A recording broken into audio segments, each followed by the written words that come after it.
लगातार कहां दूसरे दिन गुरुग्राम में हुई है ताबड़तोड़ फायरिंग।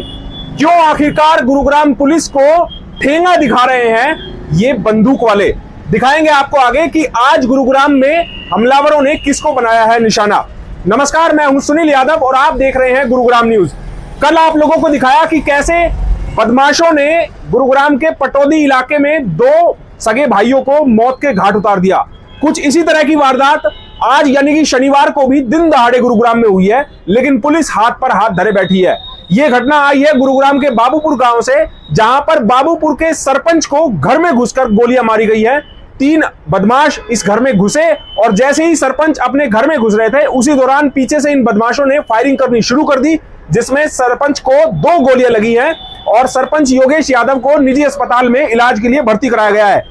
इस घटना के सीसीटीवी कैमरों की फुटेज भी सामने आई है। सबसे पहले वो फुटेज आप लोगों को दिखाते हैं और उसके बाद आप लोगों को दिखाएंगे कि आखिरकार सरपंच पर गोलियां चलाने वाले कौन है और आखिरकार क्यों दिन दहाड़े इस तरह की घटनाएं गुरुग्राम में बढ़ती जा रही है। सीसीटीवी फुटेज की अगर बात करें तो दोपहर तकरीबन 2:30 से 3 बजे के बीच में जब सरपंच योगेश यादव अपने घर के पास बने एक प्लॉट में आए और प्लॉट में जैसे ही वो अंदर जा रहे थे, इतने में उनके पीछे पीछे 3 शख्स दौड़ते हुए आ रहे हैं नजर, और इन तीनों के हाथों में पिस्टल है।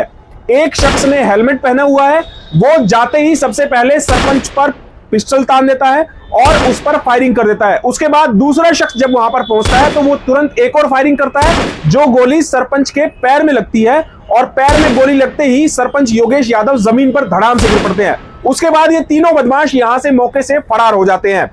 ये तस्वीरें बयां कर रही है गुरुग्राम की सूरत हाल कि यहां पर सुरक्षा व्यवस्था के नाम पर कुछ भी नहीं है। यहां पर आप घर में भी अपने सुरक्षित नहीं है कि आपके घर में घुस के कोई भी हमलावर आ जाएगा और आपको गोलियों से भून जाएगा। ये तस्वीरें उस बात की गवाह हैं। हालांकि जो सूत्रों के मुताबिक मामला सामने आ रहा है कि सरपंच योगेश यादव और दौलताबाद के रहने वाले जसवीर और उसके साथियों के बीच आपसी रंजिश चल रही है, पुराने पैसों का लेन देन है। इसके साथ ही यह भी सामने आ रहा है कि सरपंच योगेश यादव और जसवीर पहले मिलकर इलाके में पानी का कारोबार किया करते थे, लेकिन बीच में इनमें आपस में तू मैं हो गई, जिसके बाद दोनों पार्टियां अलग हो गई और अब जसवीर पर यह आरोप लगाया है कि जसवीर सरपंच योगेश यादव से मंथली मांग रहा था कि आप जो पानी का कारोबार करते हैं उसका आपको हिस्सा हमें देना पड़ेगा। इतना ही नहीं, सरपंच योगेश यादव पर 1 महीने पहले भी जसवीर और उसके साथियों ने जानलेवा हमला किया था और इन्हीं के खिलाफ केस दर्ज है। बावजूद इसके गुरुग्राम पुलिस ने कोई एक्शन नहीं लिया और 1 महीने बाद आज हमलावरों ने इतनी बड़ी वारदात को अंजाम दे दिया कि बाबूपुर के सरपंच योगेश यादव जिंदगी और मौत के बीच अस्पताल में झूल रहे हैं। हमारे चैनल के सीईओ मनु मेहता स्पॉट पर पहुंचे, वहां से उन्होंने एक रिपोर्ट तैयार की है, वो भी आप जरा देखिए। इस समय हम मौजूद हैं गांव बाबूपुर में, जहां पर ये पूरी वारदात घटित हुई थी और आप देख सकते हैं कि ये जो मकान है ये सरपंच योगेश यादव का मकान है और ठीक इस मकान के बगल में उनका अपना घेर, कहा जा सकता है कि उनका अपना वो घेर बना हुआ है, जहां गाड़ियां वगैरह भी खड़ी हो जाती हैं या कोई आने के लिए बाद कोई बैठने का भी साधन बनाया हुआ है। तो लगभग 2:30 से 3 के बीच में योगेश यादव जब यहाँ पहुँचे तो वो सबसे पहले इसी घेर के अंदर गए थे और उसके बाद जो बताया जा रहा है कि इन गलियों में से 4 से 5 युवक आए थे जिनके हाथों में हथियार थे। उनमें से 3 युवक अंदर चले गए थे जबकि 2 युवक बाहर ही रह गए थे, वो बाहर निगरानी कर रहे थे, जबकि 3 अंदर चले गए थे। और उनमें से एक युवक ऐसा भी था जिसके दोनों हाथों में पिस्टल नुमा हथियार था और उन्होंने जाते ही योगेश के ऊपर ताबड़तोड़ फायरिंग शुरू कर दी थी, जिसकी गूंज आवाज़ के बाद तुरंत ही नज़दीक से परिवार के लोग यहाँ भागे, आस पड़ोस के लोग भागे। तब तक हमलावर आसानी से यहाँ से निकल चुके थे, लेकिन योगेश को उसके बाद उपचार के लिए हॉस्पिटल ले जाया गया, जहां अभी उनकी हालत गंभीर बनी हुई है। इस समय हमारे साथ हैं, उनसे बात करते हैं। बाबूजी, क्या पता चला था मैं जा रहा था लेकिन बाद में पता चला हो? अभी आया हूँ मैं। तो क्या सूचना मिली है?